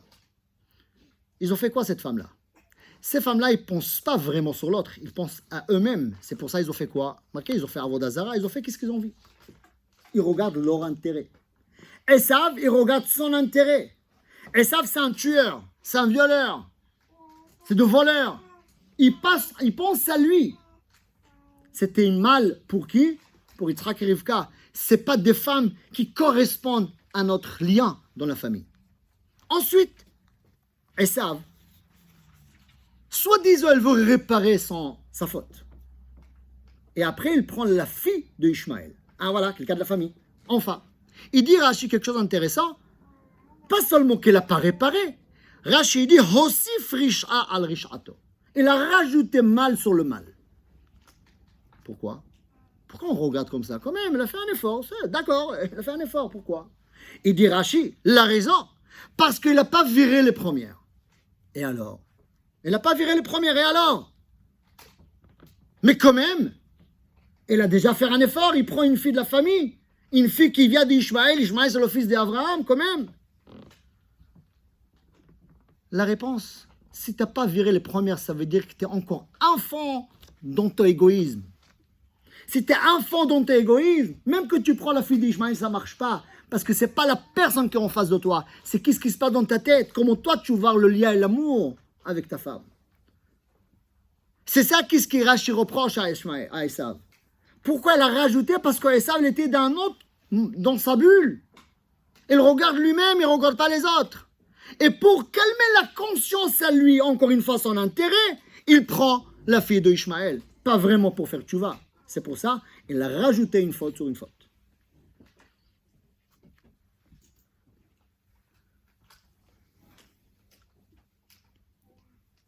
De l'autre côté, quand Rivka elle a su, par Ruach HaKodesh, quand Esav, elle compte tuer Yaakov, Rivka, il dit à Yaakov, va chez mon frère, à Haran, va chez Lavan, sauve ta vie.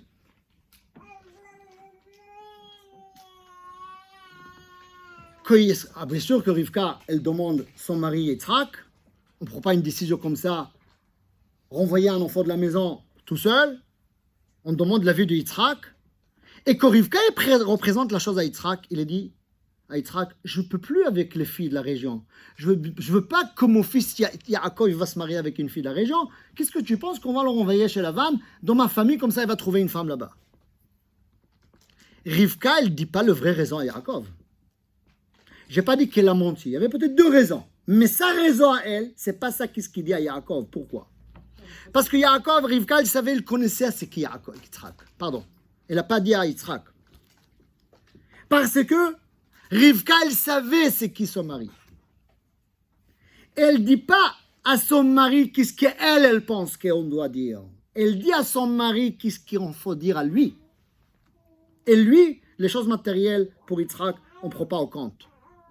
On ne change pas, on ne renvoie pas un enfant de la maison pour un problème matériel. Pour un problème spirituel, pour le sauver spirituellement, oui. Ça veut dire que Rivka, c'est pas qu'elle a menti. Mais quand elle représente la chose à Yitzhak, elle représente la chose comme lui, elle a besoin de savoir. Comme lui, elle a besoin d'attendre. Pourquoi? Parce que la relation entre Yitzhak et Rivka, elle pense à lui entièrement. Elle ne pense pas à elle, elle pense à lui. Et elle fait attendre ce qu'il lui doit attendre. Ça, c'est une vraie relation d'amour et le lien entre les avot.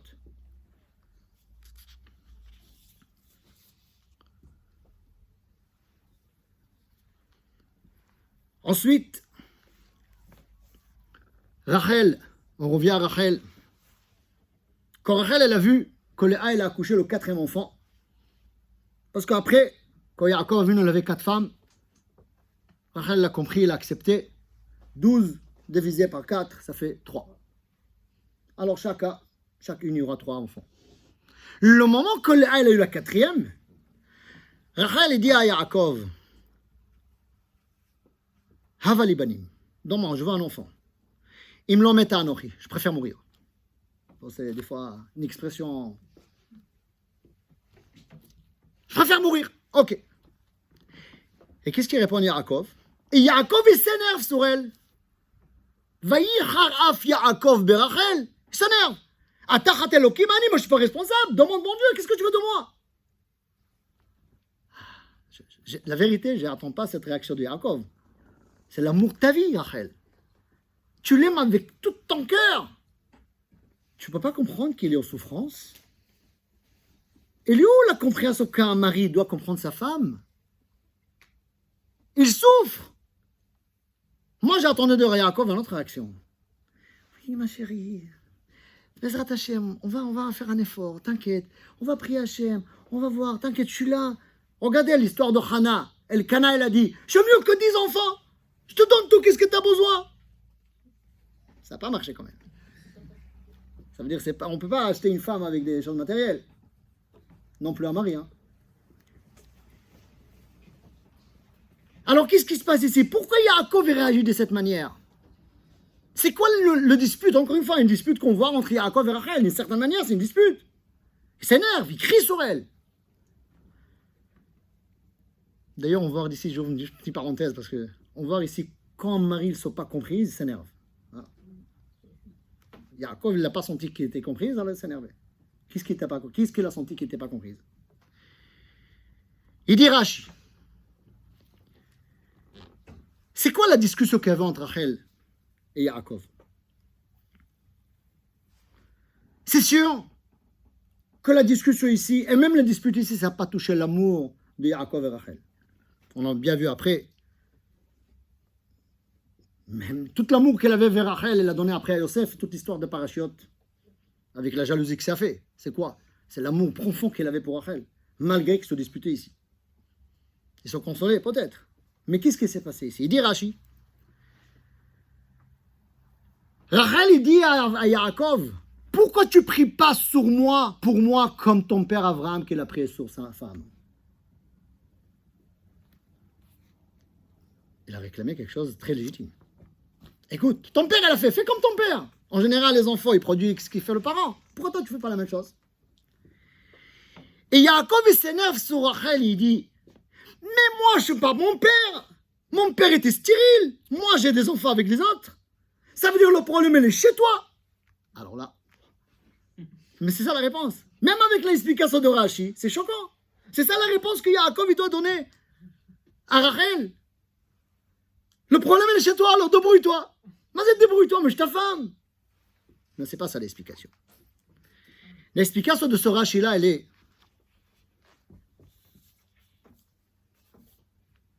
pour prier pour quelqu'un, et ça c'est quelque chose en leçon important pour la tfila.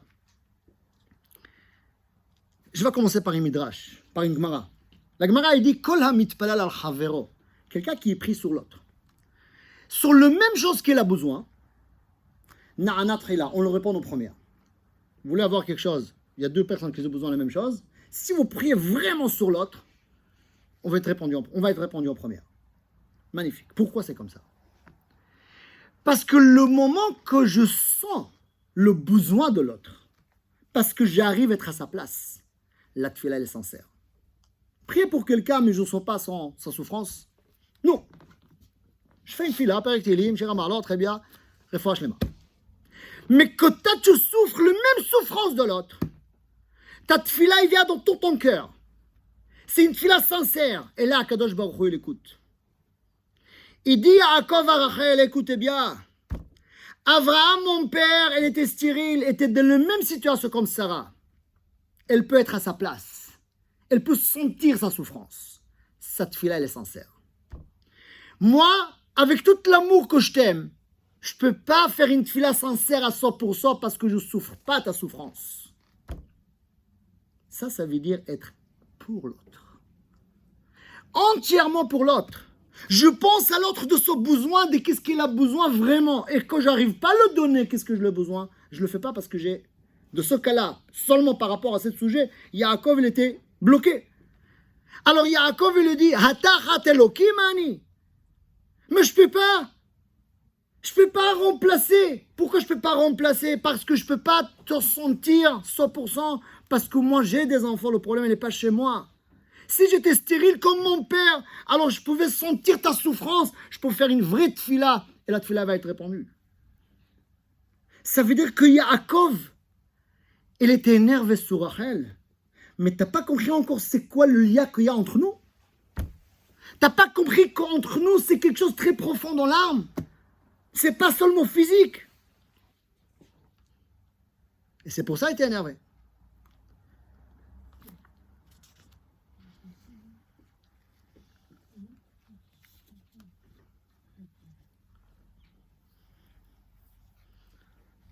Je vois que ça tarde déjà, alors je vais raccourcir un peu parce que c'est... Je ne veux pas voler votre temps, mais il y a encore beaucoup de choses à dire ici. Mais on va essayer de réduire un peu.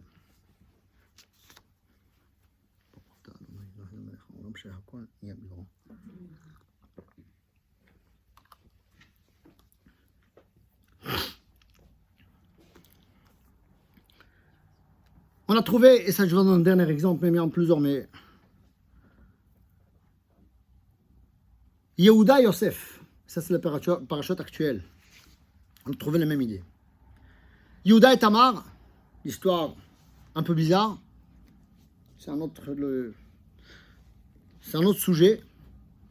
Mais là-bas c'est marqué que Tamar, pour faire ce projet, que c'était une mitzvah. Il faut savoir, il n'y a pas quelque chose, Chas v'Shalom, qui était pas correct là-bas.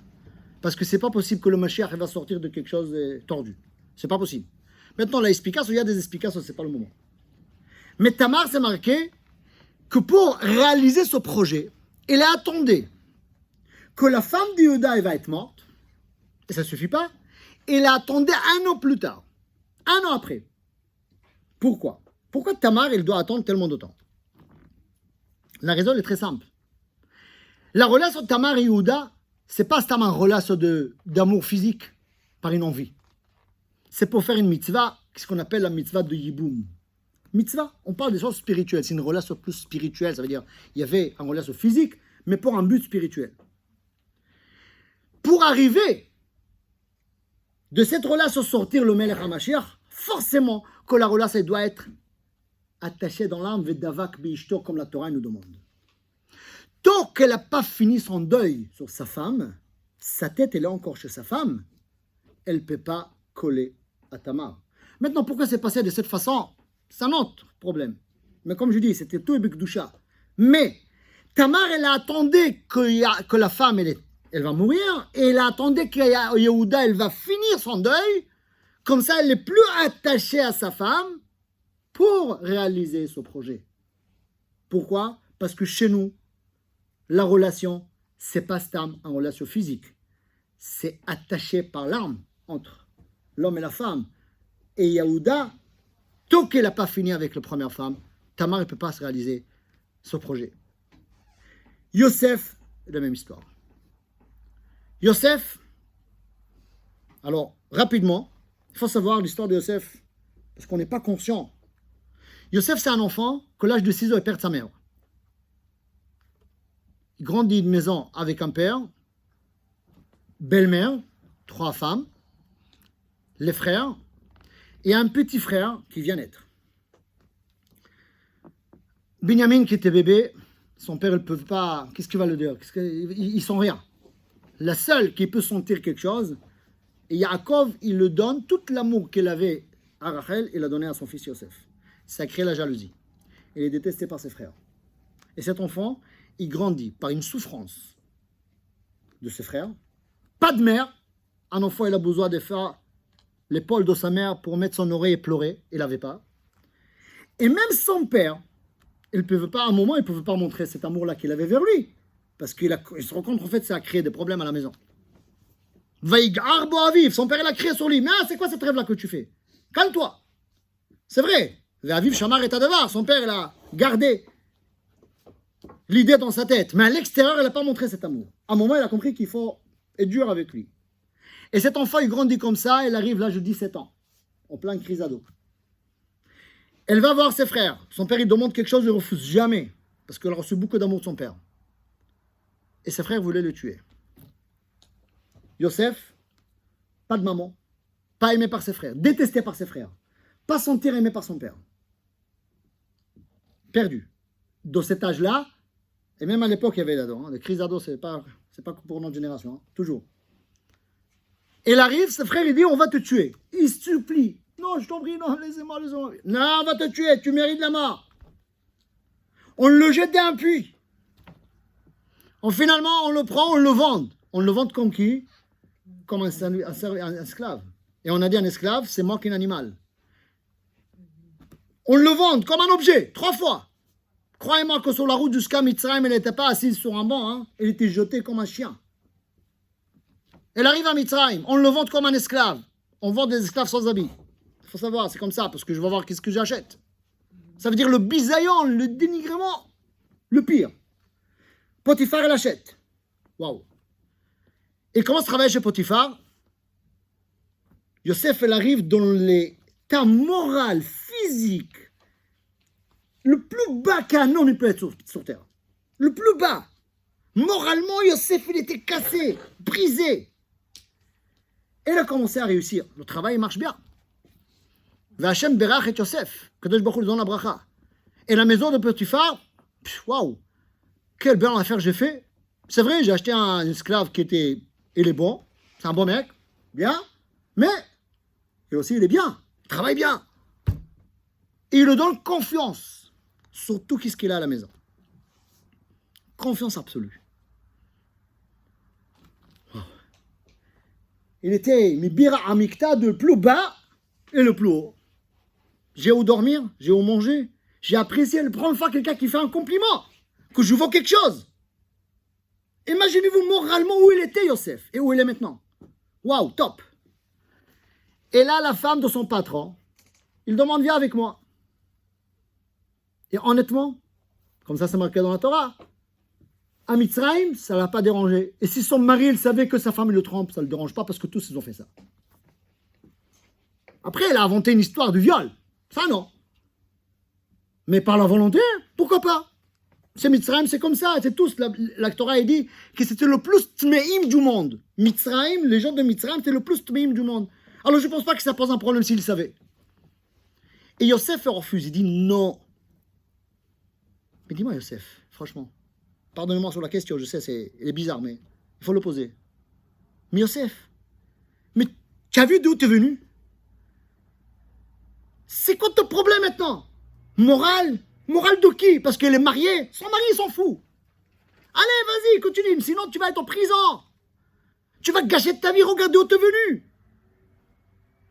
Allez, dis oui, c'est tout, tu fais l'affaire, c'est vrai, c'est terminé après. Non. Mais il est fou. Vous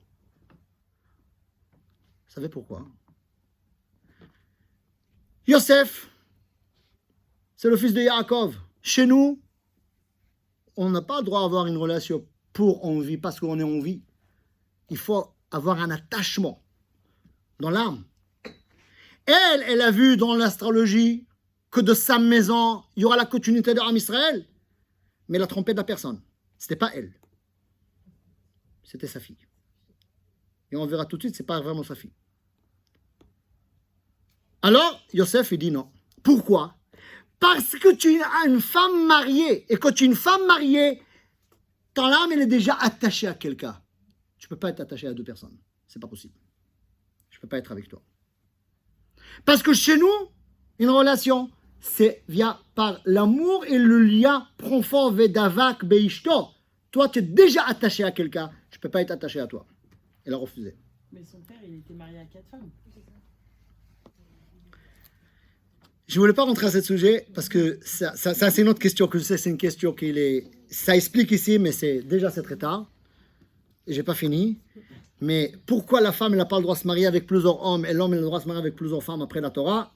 Pas réellement d'aujourd'hui. C'est inclus de ce sujet, mais on n'a pas le temps pour ça. Mais ça explique. Qu'est-ce que je dis maintenant? Ça explique ça. Ça explique ça aussi, mais c'est une autre branche. Non, oui, mais ça veut dire, en fait, c'est la question. Alors, si c'est pas parce qu'on est attaché, alors la femme aussi, Yaakov aussi était attaché d'une femme. Comment est-ce possible qu'il va être attaché des autres femmes? Un homme un peu, une femme ne peut pas. Pourquoi? Et ça, une autre fois. Blineder. Maintenant, regardez la suite. Avec qui Yaakov, avec qui Yosef se marie? Avec Osnat. C'est qui cette Osnat? Osnat, en fait, vous vous rappelez Shrem avec Dina? Dina, elle est tombée enceinte de cette viole. Elle a eu une fille. Les Shvatim, les frères de Dina, elle voulait le tuer, cette fille. Ils disaient, c'est quoi ça? C'est la honte pour la famille. Il faut le tuer. Yaakov a dit, hors de question. Il a pris, il a fait une chaîne avec une camia. Camia, c'est un collier avec un parchemin comme ça. Il l'a mis sur elle pour une signe, pour le protéger. Et Yaakov, il l'a renvoyé dans le désert pour le cacher. Il l'a mis derrière d'un buisson. Un buisson en ivrite, on appelle ça sné. Et c'est de là, ça vient le mot osnat. Il dit le Midrash, le Malach Gabriel, il a pris cette osnat-là, cette fille-là, il l'a ramenée à Mitzrayim. Chez qui? Chez Potiphar. Elle n'était pas la vraie fille de Potiphar, et ni la vraie fille de la femme de Potiphar. Et comment Yosef a rencontré cette fille? Écoutez bien un Midrash extraordinaire. Yosef, c'est marqué, Ben Porat Yosef, Ben Porat Ale'ain, Banot Tsa'ada Aleshur. C'est quoi l'histoire? Quand Yosef a reçu son diplôme être le roi, il y avait un coutume à Mitzrayim que le roi, il prend le vice de roi, il le fait un tour dans toute la ville. Il y avait là-bas un muraille, et les filles étaient sur le muraille, et Yosef était un vrai beau gosse. Il a fait toi, t'es un vrai bon. Et toutes les filles, des pétales, marqué dans le Midrash, ils ont jeté leurs bijoux, ils ont enlevé leurs bijoux, ils ont jeté sur lui. Regarde-nous, juste qu'il regarde ce visage. Et Yosef, elle n'a pas levé les yeux. Et c'est pour ça qu'il y a encore venu, il a donné une bracha de Aïnara. Attends, tu n'as pas levé tes yeux, tu auras la bracha que tu n'auras pas d'Aïnara. Tu n'auras pas le mauvais œil. Parmi cette fille-là, il y avait aussi Osnat, mais elle n'avait pas de bijoux. C'est une servante. La seule chose qu'elle avait, c'est quoi? C'est cette colis-là. Elle a pris, il l'a jeté sur Yosef. Et il a visé. Et puis, tant Yosef il reçoit quelque chose. Mais c'est mon père, ça. Mais je le connais, l'écriture, c'est de mon père. Ah, c'est quelqu'un de chez nous. Ah, avec elle, je peux s'attacher. Elle est mariée avec Osnat. Pourtant, elle n'a pas d'une bonne relation. Ah? Pourtant, elle n'a pas d'une bonne relation, quelque part. C'est pas grave. Mais c'est la fille de Dina. Et Dina, c'est la fille de Yaakov. Mais avec elle, on peut. Ça, c'est une autre façon, parce qu'il y a beaucoup de choses. Bon, c'est un autre. Parce que si on regarde bien la Torah, il y a beaucoup de choses que ça passe pas droit. D'accord? Yaakov et Rachel, Lot et ses filles, etc., etc. David et Bathsheba, etc., Boaz et Ruth. Et après, il sera Mashiach. Forcément que c'est Kadosh. Pourquoi ça doit passer par ces chemins-là? Il y a une explication sur un autre sujet.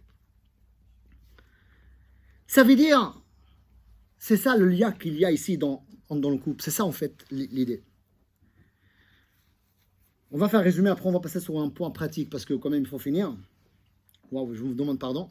Ah. Non, c'est... Merci. Alors, en résumé... On voit pas le temps passer. Ah. Vous m'assurez là.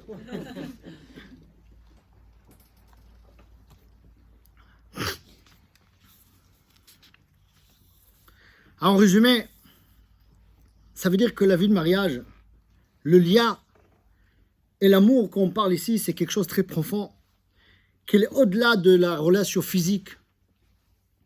C'est pas seulement technique, c'est qu'on pense sur l'autre. Et le moment qu'on pense sur l'autre, ça veut dire on sent le besoin de l'autre. Et on va essayer de définir la notion de ahava. Qu'est-ce que ça veut dire le vrai amour? Ça veut dire quoi, aimer? Il faut savoir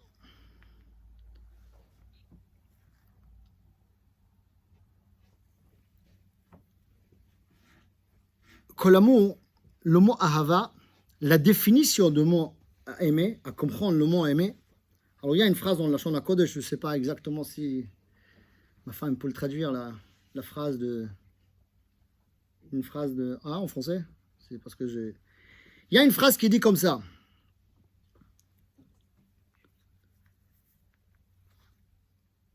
L'amour, c'est pas... L'amour, c'est un sentiment. C'est regesh. Et le regesh, le sentiment, c'est pas qu'on est yosmim, on n'est pas... Comment on traduit ça? Les émotions ne sont pas initiatrices, elles sont réactives. Voilà. Vous avez compris, moi je n'arrive pas trop à répéter la phrase, mais... Des émotions, par exemple, j'ai un pitié sur quelqu'un, car, parce que. J'ai énervé sur quelqu'un, parce que, il m'a fait. Il y a toujours une raison pourquoi. J'aime quelqu'un, car, c'est une raison, ça vient, c'est une conséquence d'autre chose. C'est quoi la conséquence? D'où il vient la hava, l'amour? C'est le sentiment qu'on a vers l'autre. L'explication, elle est le moment qu'un homme, ou une femme, que quelqu'un, elle sent que je reçois quelque chose que je ne dois pas l'avoir, ça crée l'amour et la lia avec l'autre. Que je reçois quelque chose de quelqu'un, mais je sens que je n'ai pas besoin, pas que je ne le mérite pas, attention. Il y a une différence entre je n'ai pas besoin de l'avoir ou je ne le mérite pas. Je ne parle pas d'une question de mérite. Que la personne, je ne dois pas l'avoir la chose, et que même la personne me donne, automatiquement, je vais le remercier. Automatiquement, je vais l'apprécier. Automatiquement, je vais donner une valeur à la chose qu'il m'a donnée. Ce sentiment, ça va créer l'amour vers l'autre. Et la même chose de l'autre côté. Et c'est ça le profond de l'amour.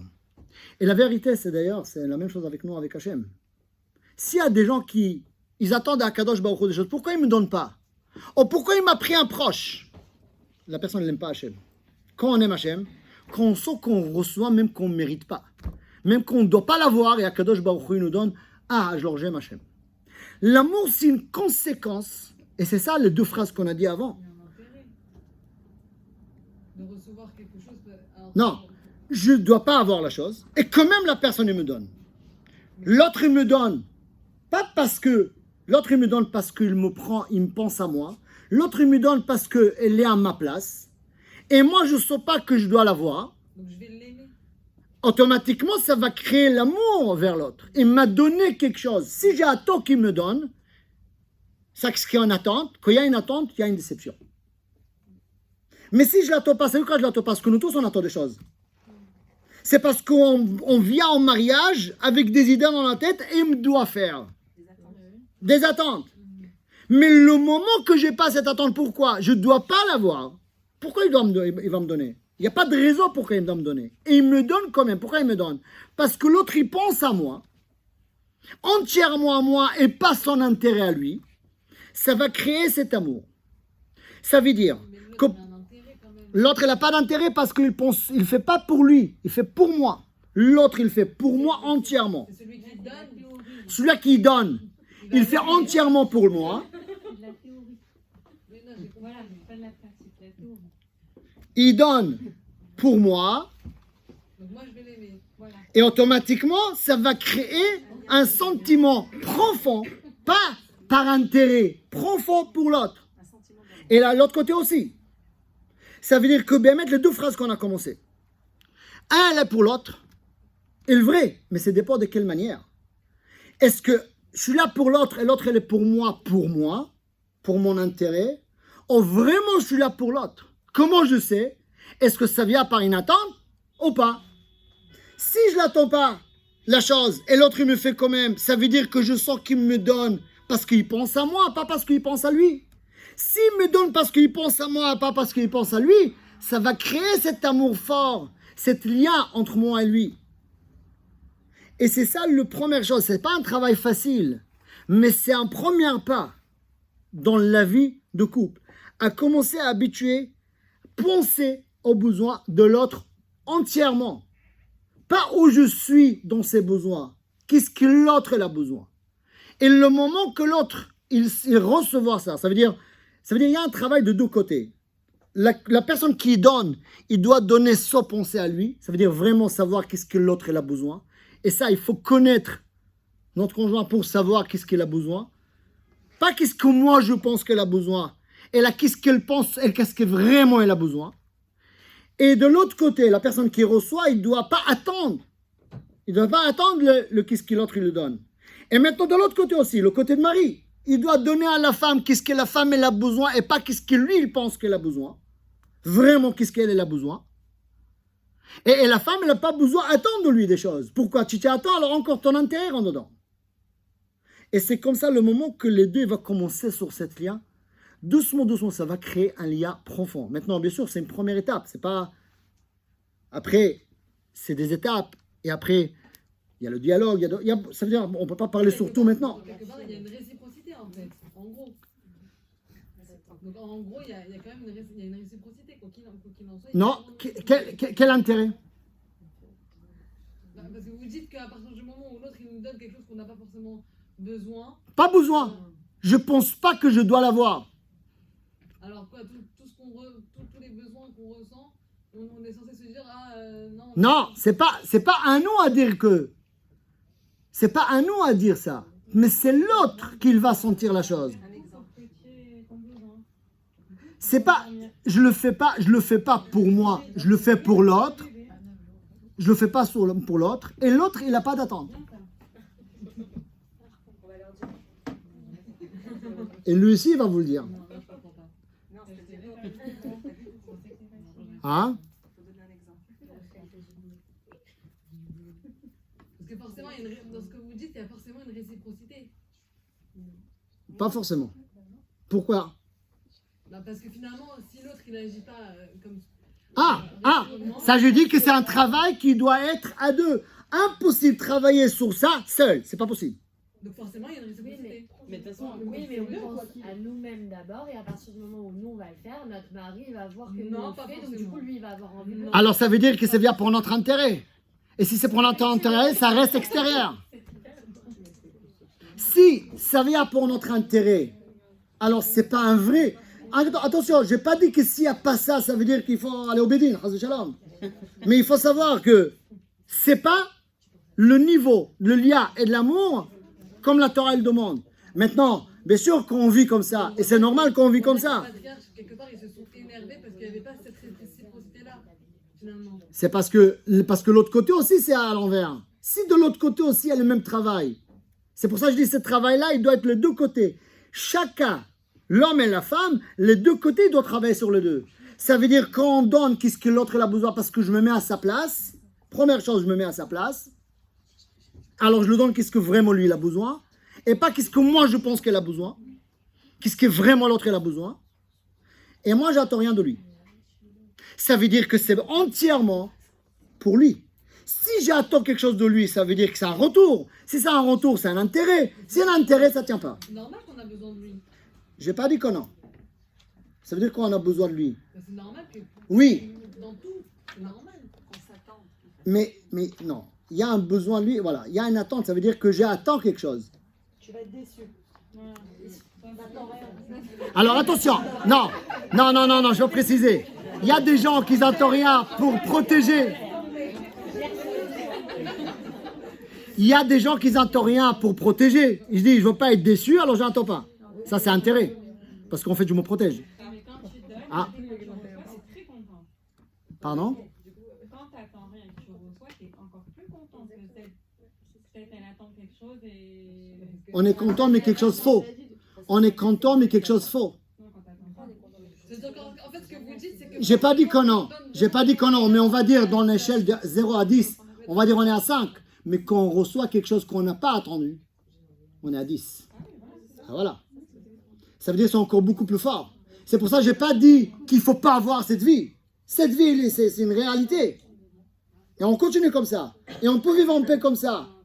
Mais si on veut atteindre un niveau encore plus élevé, il faut commencer à réfléchir autrement, enlever notre intérêt dans notre relation.